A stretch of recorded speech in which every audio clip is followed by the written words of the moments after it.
চট্টগ্রাম মহানগর ছাত্র দলের সাবেক সভাপতি গাজী সিরাজুল্লাহ আগামী এক সপ্তাহের মধ্যে ফুলকলি ফ্যাক্টরি বন্ধ করে দেওয়ার হুঁশিয়ারি উচ্চারণ করেছেন। তিনি বলেন, ফুলকলি ফ্যাক্টরির দূষিত পানি খালে পড়ে পরিবেশ দূষণ ও এলাকার হাজার একর কৃষি জমি চাষাবাদ ব্যাহত হচ্ছে। কৃষি স্কুলে শিক্ষক শিক্ষার্থী ও মহাসড়ক দিয়ে হাজার হাজার পথচারীদের দুর্গন্ধ মানুষ অতিষ্ঠ হয়ে পড়েছে।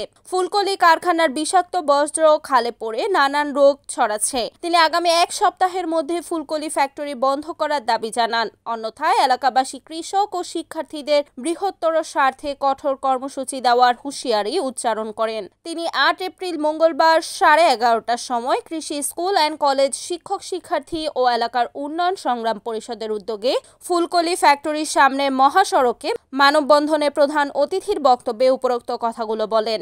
এ সময় কৃষি স্কুল সংলগ্ন ফুলকলি ফ্যাক্টরির সামনে মহাসড়ক 30 মিনিটের জন্য বন্ধ হয়ে যায়। এতে দীর্ঘ যানজট সৃষ্টি হয়। উক্ত মানববন্ধন কর্মসূচিতে সভাপতিত্ব করেন কৃষি স্কুল অ্যান্ড কলেজের প্রধান শিক্ষক মোহাম্মদ ইসমাইল, পটিয়া উপজেলা শ্রমিক দল নেতা জহির উদ্দিন মোহাম্মদ তসলিম ও নগর ছাত্র দলের সাবেক যুগ্ম সম্পাদক সাইফুদ্দিন সাব্বিরের সঞ্চালনায়। প্রধান বক্তা ছিলেন দক্ষিণ জেলা ছাত্র দলের সাবেক সভাপতি জিল্লুর রহমান। বিশেষ অতিথি ছিলেন পটিয়া উপজেলা বিএনপির সাবেক যুগ্ম সম্পাদক কলিমুল্লাহ চৌধুরী, ধলঘাট ইউনিয়ন বিএনপি সভাপতি সোলাইমান বাদল, জঙ্গলখায়েন ইউনিয়ন বিএনপি সিনিয়র সহসভাপতি শওকত আলী, স্কুল পরিচালনা কমিটির সদস্য নুরুল আলম মামুন, জাহাঙ্গীর মেম্বার, নুরুল হক মেম্বার, আয়ুব, মোহাম্মদ রহিমুল্লাহ খোকন শাহ, ফরিদ, জাহাঙ্গীর, নুরুল করিম, আব্দুল গফুর, বদি, শুক্কুর, আনোয়ার হোসেন, ফাহিম, তানজিদ উদ্দিন, নুরুল আফসার, জিয়াউল হক সহ এলাকাবাসী, স্কুলের শিক্ষক, হাজার হাজার শিক্ষার্থীরা মানববন্ধন কর্মসূচিতে অংশগ্রহণ করে।